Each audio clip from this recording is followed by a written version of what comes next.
HOA Karen sent fake cops at 3 a.m. to raid at my house. She wanted to threaten me as a single mom living with 2 kids. I woke up to the sound of glass breaking downstairs. My heart stopped when I heard men shouting, "HOA enforcement." My security camera showed 3 men in fake uniforms while Karen Jenkins, our HOA president, watched smugly from her car across the street. When these intruders broke through my door and rushed upstairs, they suddenly started coughing and collapsing one by one. The sleeping gas system my brother had installed after my separation from my ex-husband was working perfectly. I grabbed my phone with shaking hands and called 911. What happened next is unbelievable. Before we start the story, please comment down from which country are you watching. Don't forget to subscribe for more incredible true stories. 6 months ago, I moved with my 2 children, Emma, 8, and Noah, 6, to Pinewood Estates after my divorce was finalized. The small suburban neighborhood seemed perfect, good schools, friendly neighbors, and most importantly, far away from my ex-husband Robert. Our marriage had ended badly.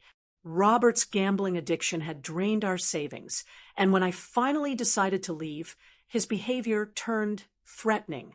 The restraining order kept him physically away, but the late-night calls continued from different numbers.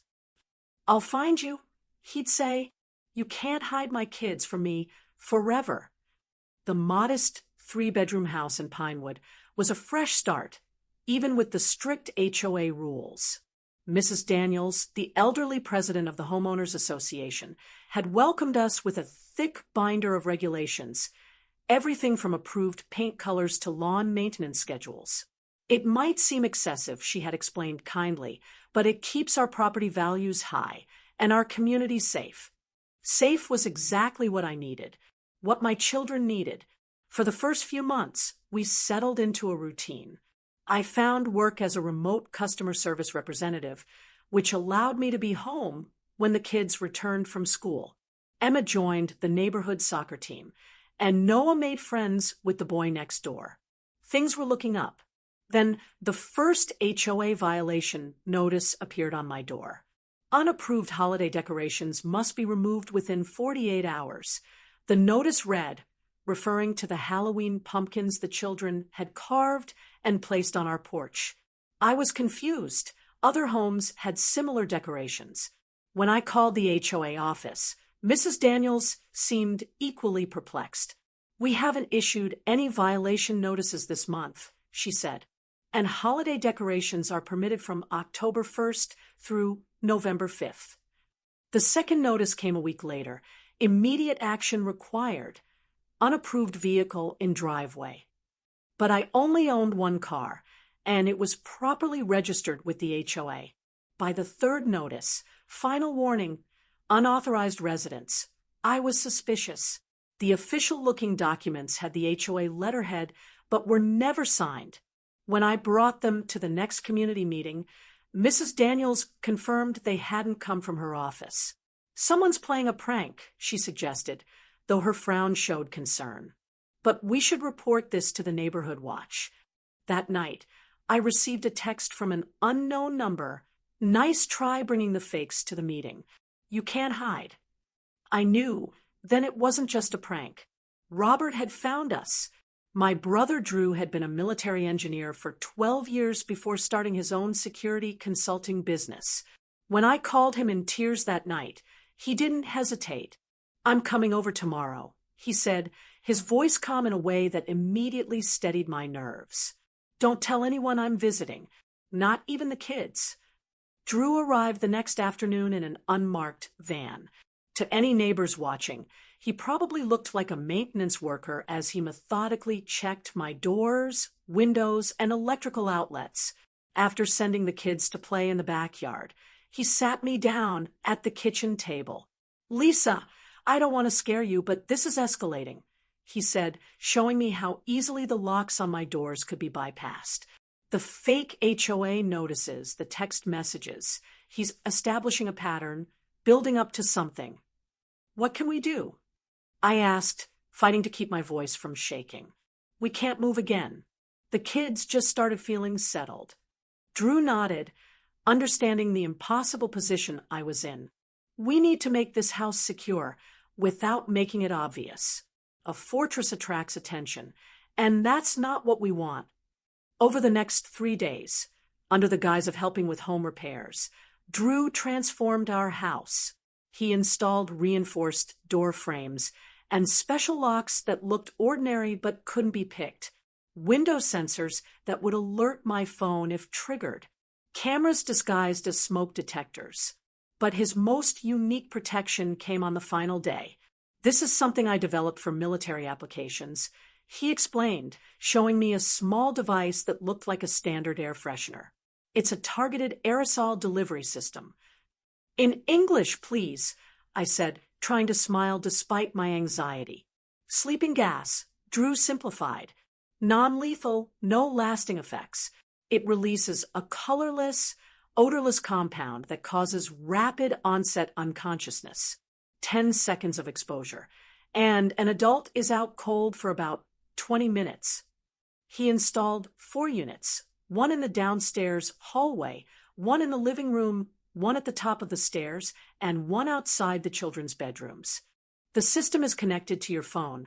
He demonstrated, showing me an app with a simple red button. One press, and all units activate simultaneously. Use it only in an absolute emergency, if someone breaks in and you're certain you and the kids are in danger. Is this legal? I asked hesitantly. Drew's expression was serious. It's a gray area. Let's just say it's not commercially available. But Lisa, if it comes down to your safety versus legality, I'm choosing your safety every time. Before leaving, he made me promise to call the police immediately if I ever had to use the system. The gas dissipates quickly, but you need officers on the scene before whoever is affected wakes up. With the security measures in place, I felt safer than I had in months.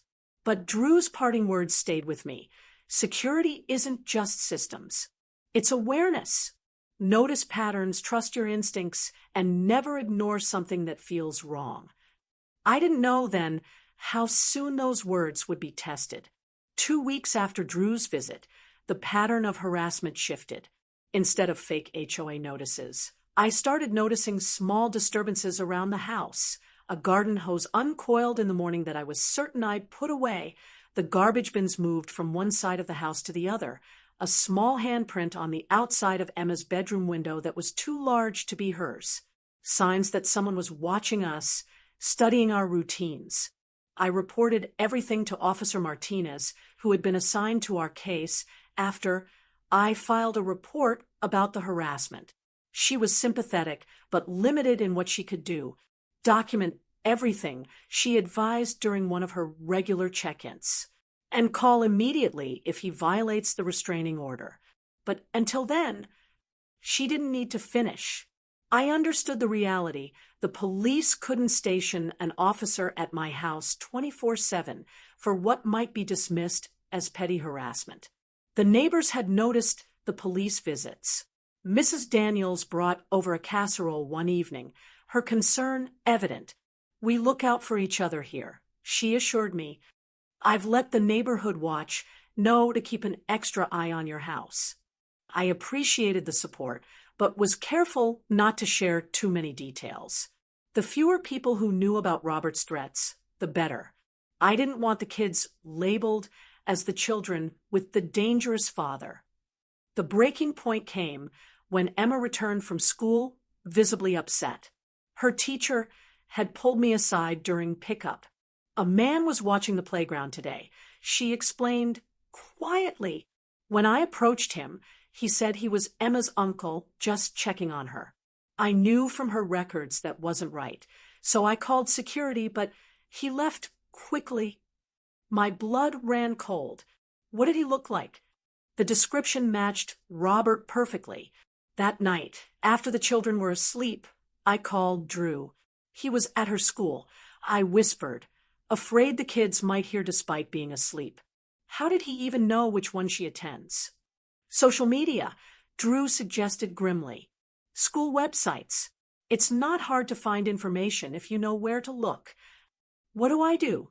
I can't keep them home forever. You need to prepare for the possibility that he's going to make a direct move, Drew said after a long pause. The fake HOA notices, the school visit, he's escalating, testing boundaries. You think he might try to take them. I stated what we were both thinking. I think you need to be ready if he does. Drew confirmed. Review the security system. Make sure your phone is always charged. And Lisa, remember, the gas system is a last resort. I barely slept that night, checking the security app constantly, starting at every house noise. The next day, I took the kids to school myself and spoke with the principals about increasing security awareness. By evening, I was exhausted but too wired to relax. The kids were in bed by 8, and I tried to distract myself with mindless television, eventually dozing off on the couch sometime after 11. The sound of breaking glass jolted me awake. For a moment, I was disoriented. Had I dreamed it? Then came the voices, loud and authoritative. HOA enforcement. Compliance inspection. I checked my phone. 3:14 a.m. My heart pounded as I pulled up the security app. The camera in the living room showed 3 men in what looked like uniforms with HOA printed on the backs. They were shining flashlights around my living room, one of them speaking into a radio. There was no such thing as HOA enforcement officers, and certainly not in the middle of the night. Moving silently, I crept to the children's rooms, locking both doors from the inside before slipping into the bathroom between their bedrooms. I tried to control my breathing as I heard heavy footsteps coming up the stairs. Check all the rooms, a gruff voice ordered. Find the kids first. Robert. I'd recognize his voice anywhere, despite his attempt to disguise it. I pulled up the security app again, my finger hovering over the red button. Drew's warning echoed in my mind. Last resort only. But as I heard the intruders testing the children's doorknobs, I knew we had reached that point. I pressed the button. For a moment, nothing seemed to happen. Then I heard coughing, followed by a thud. What the hell? Someone slurred. Another thud. Through the bathroom door, I could hear bodies dropping to the floor. I waited, counting to 60 slowly, as Drew had instructed, before carefully opening the door. The hallway was dim, illuminated only by a night light, but I could make out 3 forms slumped on the floor. One was definitely Robert. I recognized the tattoo on his arm as his sleeve rode up. The other 2 men were strangers, both wearing fake security uniforms with HOA enforcement patches. With shaking hands, I called 911. There are intruders in my home, I whispered to the dispatcher. They're unconscious, but I don't know for how long. Please hurry. Then I called Drew. It worked. I told him, my voice trembling with adrenaline. 3 of them, including Robert. They're out cold. I'm on my way, he said immediately. Stay locked in with the kids until the police arrive. Don't approach them, even unconscious. I retreated to Emma's room, waking her gently. Sweetie, we need to stay very quiet and wait in your room for a little while. Her eyes widened with fear. Is it the bad men Daddy told us about? My blood froze. What bad men, Emma? Daddy said bad men might try to take us away from him. She whispered. He said he would save us. The manipulation was so twisted, I felt physically ill. Robert had been preparing the children to view him as a rescuer, not an abductor. No, honey, I assured her, gathering her into my arms. The police are coming to help us. We're going to be fine. I brought Noah into Emma's room as well, and we huddled together on her bed, listening to the distant sound of sirens growing closer. The police arrived 6 minutes after my call. By then, the men were starting to stir, though still groggy and disoriented. Officers quickly restrained all 3 before they could fully regain consciousness. I watched from Emma's window as Robert was led to a police car in handcuffs, his head hanging. He didn't look up at the house, didn't try to see his children. Perhaps he knew he had finally gone too far. Detective Wilson took my statement in the kitchen while officers processed the scene and paramedics checked the intruders for any adverse reactions to the gas. "You're telling me these men just passed out?" the detective asked skeptically.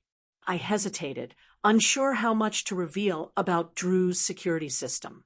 Before I could decide, the front door opened, and Drew walked in, immediately flashing his military ID to the officers who moved to intercept him. "I installed a defense system for my sister," he stated calmly. "Non-lethal incapacitating agent, triggered remotely when she confirmed intruders were in the house." Detective Wilson's eyebrows shot up. "That's not standard home security." "No," Drew agreed without elaborating, "but it was necessary." To my surprise, the detective didn't press further. Perhaps it was Drew's military background, or maybe the clear evidence that we had been targeted by individuals impersonating officials. Later, Drew explained that the police were more concerned with the men who had broken in than with how they had been incapacitated. "Robert is facing multiple felony charges," he told me as we sat on the porch, watching the sky lighten with dawn. The children had finally fallen back asleep after the police finished their work. Breaking and entering, attempted kidnapping, violation of a restraining order, impersonating officials. He's not getting out anytime soon. I should have felt relieved, but mostly I felt hollow. How do I explain this to Emma and Noah? Their father broke into our home to take them. He made them think he was protecting them from imaginary threats. Drew put his arm around my shoulders. "One day at a time, Lisa, they have you, they have me, they have a community looking out for them. Kids are resilient." In the days that followed, the truth emerged. Robert had enlisted 2 men he knew from his gambling circles, concocting a plan to abduct the children during what he called a rescue operation.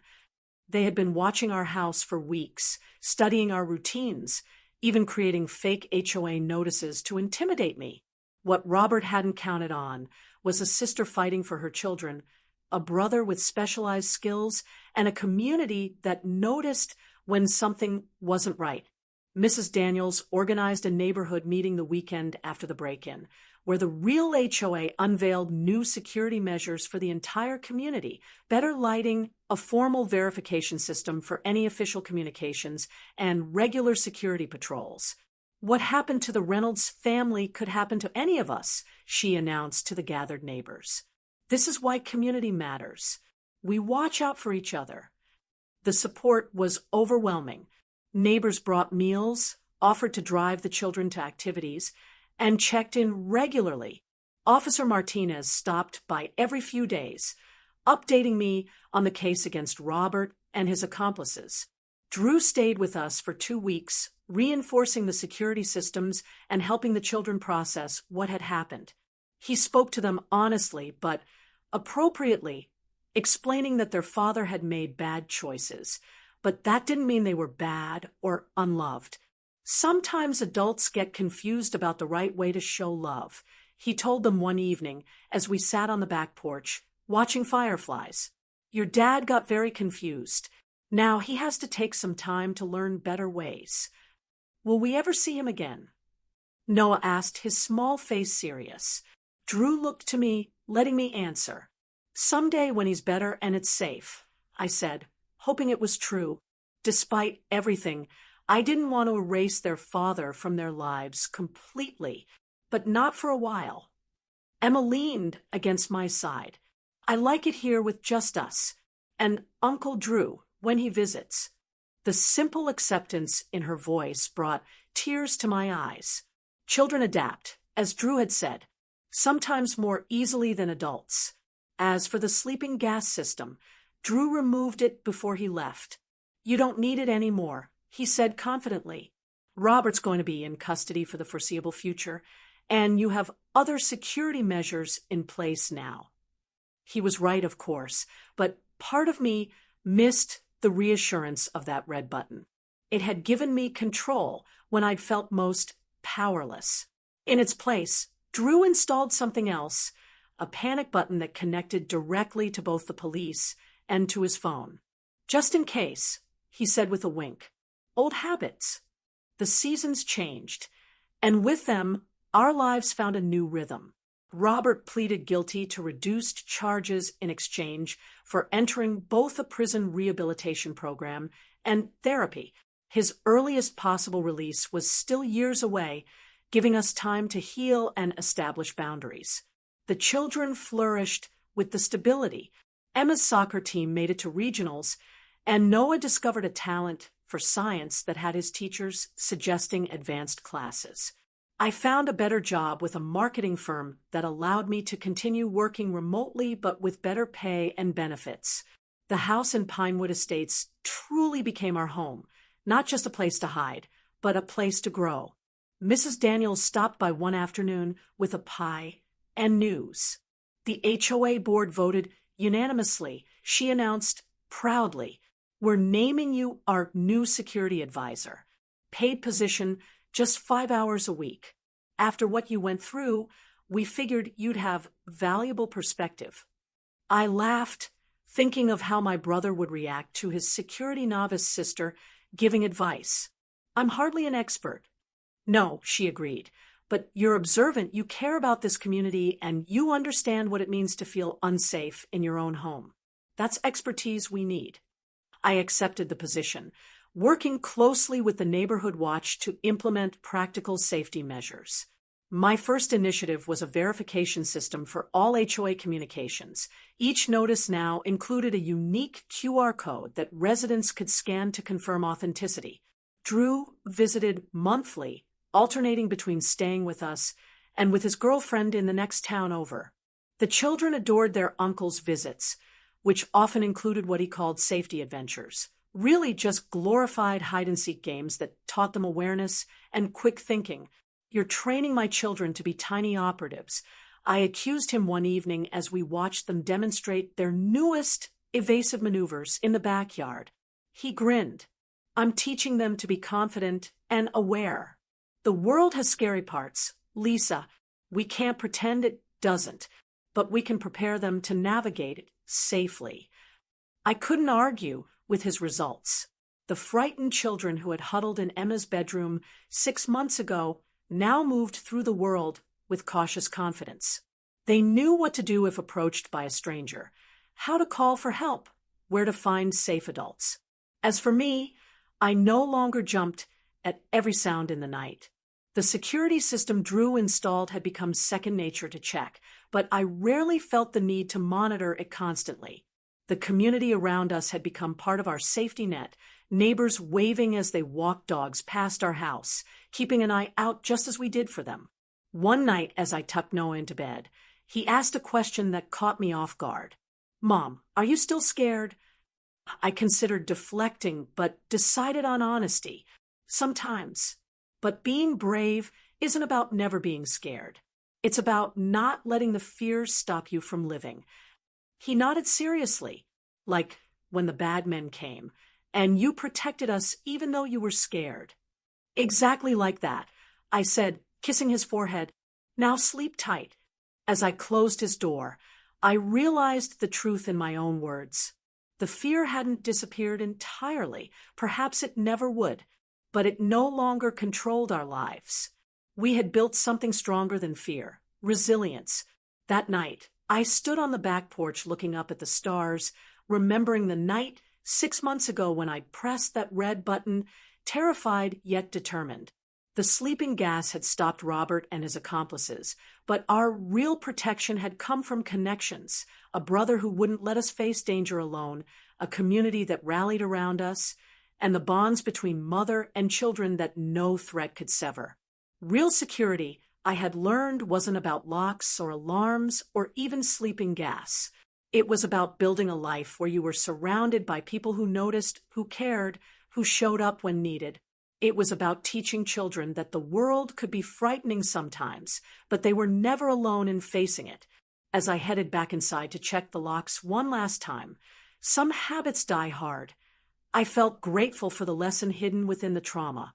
We had not just survived. We had emerged stronger, wiser, and more connected than before. And that, more than any security system, was what would keep us safe moving forward. Like and share this video if you believe in protecting your family at all costs. Don't forget to subscribe for more incredible true stories every week.